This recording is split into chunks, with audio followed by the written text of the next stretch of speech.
9 अगस्त को विश्व आदिवासी दिवस मनाने के लिए एपीआई के राष्ट्रीय अध्यक्ष गोंडवाना के महान प्रवर्तक और कास्मो ह्यूमनिज्म के संशोधक व प्रवर्तक धीमान विजय मानकर बैतूल जिले के भीमपुर में पहुंच रहे हैं। यहां पर वे आदिवासियों के दूसरे पीढ़ी के अधिकारों पर विस्तृत संबोधन करेंगे। साथ ही सामाजिक लोगों से मुलाकात कर मध्य प्रदेश में आदिवासियों के अधिकारों के साथ हो रहे खिलवाड़ों पर विस्तृत चर्चा करेंगे।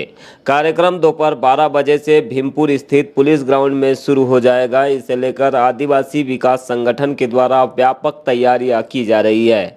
विजय मानकर के बैतूल की धरा पर पहली बार आगमन से आदिवासी समाज में भारी उत्साह है। बैतूल जिले के अलावा अन्य जिलों से भी लोग इस कार्यक्रम में बड़ी संख्या में शामिल होने पहुंच रहे हैं। मंचीय कार्यक्रम से पूर्व सांस्कृतिक कार्यक्रम के माध्यम से एपीआई के राष्ट्रीय अध्यक्ष विजय मानकर का भव्य स्वागत भी आदिवासी संगठनों के द्वारा किया जाएगा। इसके पश्चात दोपहर 2 बजे से विजय मानकर के द्वारा जल जमीन जंगल के अधिकारों पर विस्तृत संबोधन किया जाएगा।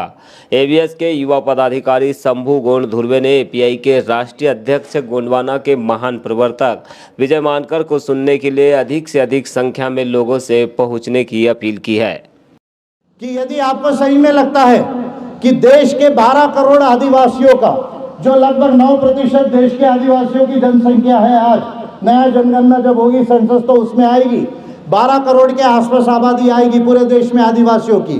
दुनिया में सबसे ज़्यादा यदि आदिवासी कहीं है, पूरे दुनिया में 50 करोड़ के आसपास जो आदिवासी है, उसमें 12 करोड़ आदिवासी सबसे बड़ी संख्या ये इंडिया के अंदर है।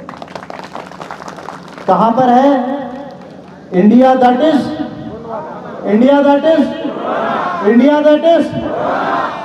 चलो, आपकी हिस्ट्री अच्छा हो रहा, कॉन्स्टिट्यूशन भी अच्छा हो रहा है, आप खुशी की बात है। नहीं तो इंडिया दैट इज भारत बोलोगे, ठीक है, अच्छी बात है।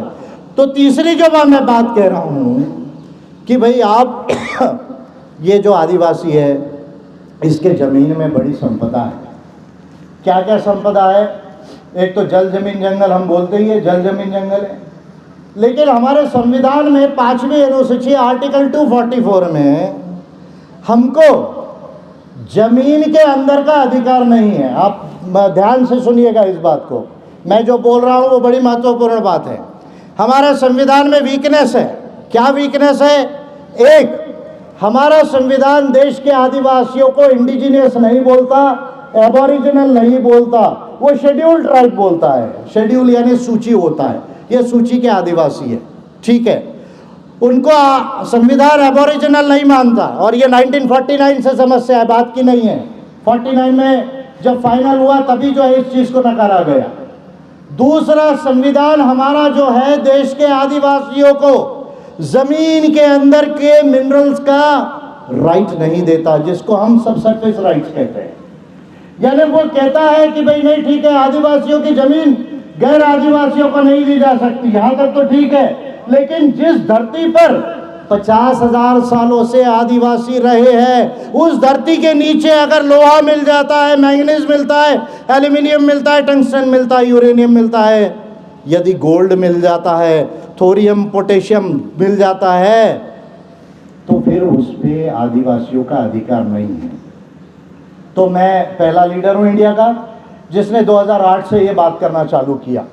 और क्या बात की कि भाई आदिवासियों को अगर सही में आपको न्याय देना है, आदिवासियों के साथ सही में यदि न्याय करना है, तो केवल आप जो है राष्ट्रपति बनाकर काम नहीं चलेगा। इस मिनरल राइट में देश के आदिवासियों को कम से कम 15 से 20% का जो है शेयर होल्डर बनाना चाहिए। कितना शेयर होल्डर बनाना चाहिए? कम से कम कहा मैंने, कितना कहा? 15 से 20, कम से कम, ज़्यादा से ज़्यादा नहीं बोला है, कम से कम मिनिमम कहा है। तो हमारे देश के संविधान में, पेसा लॉ में, MMDRA एक्ट में पेसा रूल्स तो अभी बने नहीं है, तो इसका प्रोविज़न नहीं है। तो इसलिए मैं कह रहा हूँ कि राष्ट्रपति बनाना अच्छी बात है, लेकिन ये 3 काम करने की ज़रूरत है।